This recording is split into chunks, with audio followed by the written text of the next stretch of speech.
Fox News alert. President Biden's job approval ratings have taken a significant hit and fallen to a record low as Americans turn against the president after the deadly and disastrous withdrawal from Afghanistan.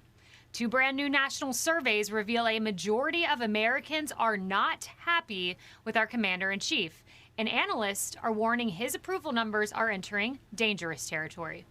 This is Outnumbered. I'm Kayleigh McEnany. Here today, my co-host, Emily Compagno, Julie Banderas, Fox News contributor and syndicated radio host, Leslie Marshall, and in the center virtual seat, Dan Hoffman, Fox News contributor and former CIA station chief and director of the CIA Middle East region.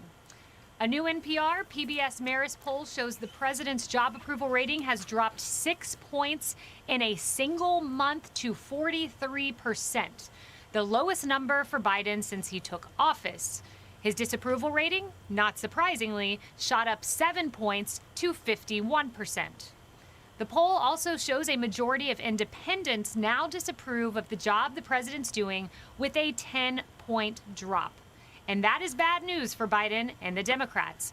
Independents are a key swing group that Biden won in 2020. A separate ABC News Washington Post poll also showing how the president's job approval rating has taken a substantial hit, plummeting to 44%. That's the second poll. And the new polls should scare Democrats. How the public thinks about President Biden will be the single biggest indicator of how the 2022 midterm elections will turn out. Emily, coming to you. So this is not one national poll, two national polls. NPR has them at 43%, Washington Post at 44%. And when you break it down, Emily, it's falling on COVID, it's falling on the economy, it's falling on crime, it's falling on Afghanistan. I mean, this is just total and complete free fall, on almost every single issue. Because he is failing on every single issue, Kayleigh. He is absolutely failing on every issue that impacts every American, whether it's at their kitchen table or on a more broad sense. And who's surprised?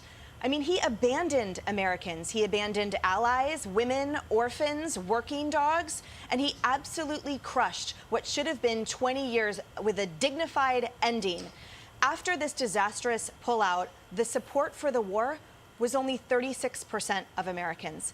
And while 77% obviously supported the withdrawing, over 60% disapproved of the disastrous, chaotic withdrawal. And I have to point out as well that when we talk about the Americans left behind, a community liaison member who's working on behalf of a community, an entire school district to get students back to America, unlike the president, he called them invisible families. Even the DOD spokesperson said, "I am heartbroken over the Americans left behind." However, the president pulled out, and that arbitrary deadline he set for himself showed zero compassion, zero empathy, or zero cognition of that fact that resonated to every American's heart. It is a disaster, it is reprehensible, and these poll numbers reflect so.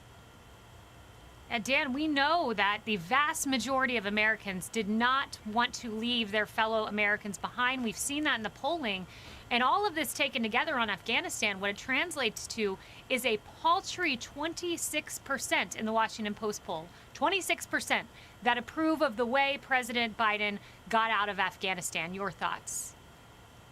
Yeah, so we've got two significant concerns about Afghanistan right now. The first are the citizens we left behind, U.S. citizens, and also the Afghan SUV holders.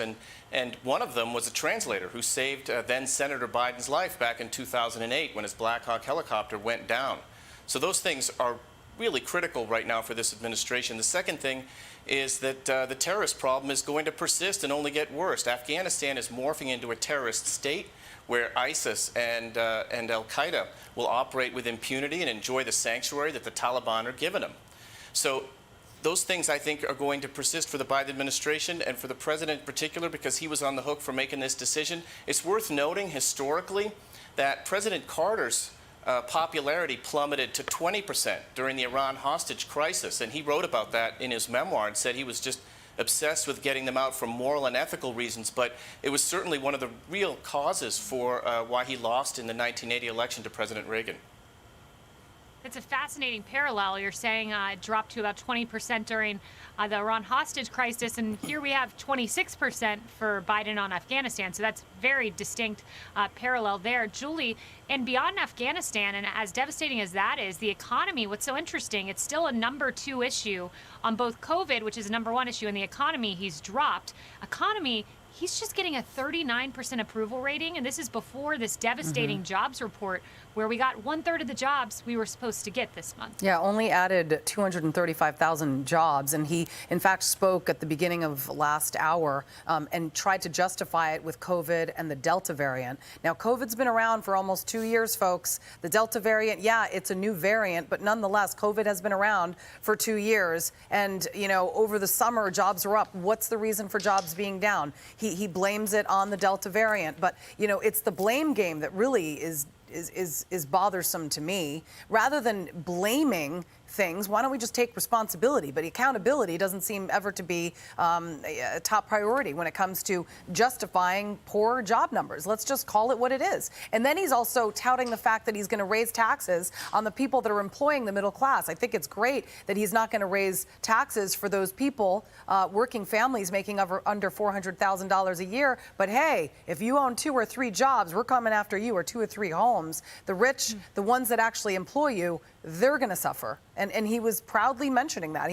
He must have mentioned that like 3 times in his address earlier.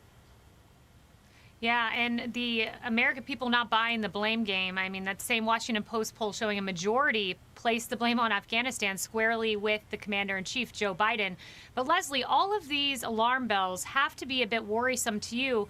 Indeed, it's worrisome to 2 other members of your party, Doug Schoen, Carly Cooperman, 2 Democrat pollsters, who wrote this in The Hill, quote, "The recent decline in support for President Biden and his administration likely means that the Democratic Party will lose control of the House and potentially the Senate in 2022, and makes it increasingly likely that Biden will be a one-term president." Leslie. Well, although Doug and I share a D on our lapel, and I consider him a friend and have a lot of respect for my colleague, I would disagree. And the reason I disagree is Afghanistan is not top of mind for voters, and it certainly won't be as we get farther away from leaving Afghanistan. And hopefully we will have that 100 to 200 Americans who choose not to stay with family members there, but be brought home. When you look at this poll, it's largely about Afghanistan. When you look at these 2 polls, 71% of Americans feel that Afghanistan was a failure. They are split practically down the middle on how we could have done this. And the blame, as you rightly pointed out, Kayleigh, is placed on Biden. Will that translate to the Democrats running in House and Senate seats in November of 22? Here are some other issues, though, that are going to be problematic. And one is going to be coming out of Texas. Yesterday in California, we had more votes going in for Gavin Newsom that the early voting was showing in the state of California with the recall election after SB 8. And I think issues like that are going to be more worrisome. And also, speaking of Afghanistan, overwhelming majority, both Democrats and Republicans very strongly support Afghan refugees coming to the United States and being helped, and that we can't abandon them. And that is not the messaging for some Republicans that are going to be running in November 2022 in those House and Senate races. So I don't think that these 2 polls indicate that Democrats will lose control in the slim majority that they have in the House, or that they could break that tie or lose that tie in the Senate. Don't get me wrong, I'm not going to Vegas and saying we're picking up 40 seats or anything like that. But I don't think it's time to get out the razor blades to the wrists for Democrats in November 2022 as of yet. But Leslie, let me ask you about that, though, because you have a slim majority in the House, 5 seats. These approval ratings are overall approval ratings. We've seen in 2 national polls the numbers sink. When you look at the right, are we going in the right direction? 23% say yes, according to Gallup. Notably, the number of Democrats saying we're going in the right direction has fallen from 63 to 39%, and a new survey out in the Washington Examiner showing in 24 of the 34 states where there are Senate races, Biden's approval is underwater. So you're not concerned overall his approval's tanking? Today, if the election would be held today, I would be concerned. But as you know, Kaylee, between today and November, it's a lifetime. I know it comes quick, but it is a lifetime.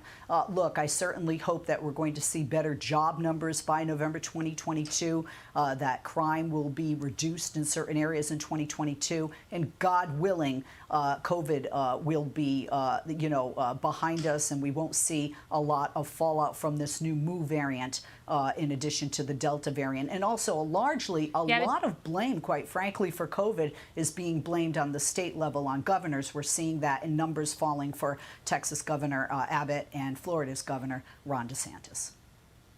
Yeah, I don't think so. When you see President Biden once had a 60% approval on COVID, now down to the 50s, people know exactly where to put the blame. I know the Democrats like to play the blame game, but I think the American people are pointing right back at the President of the United States.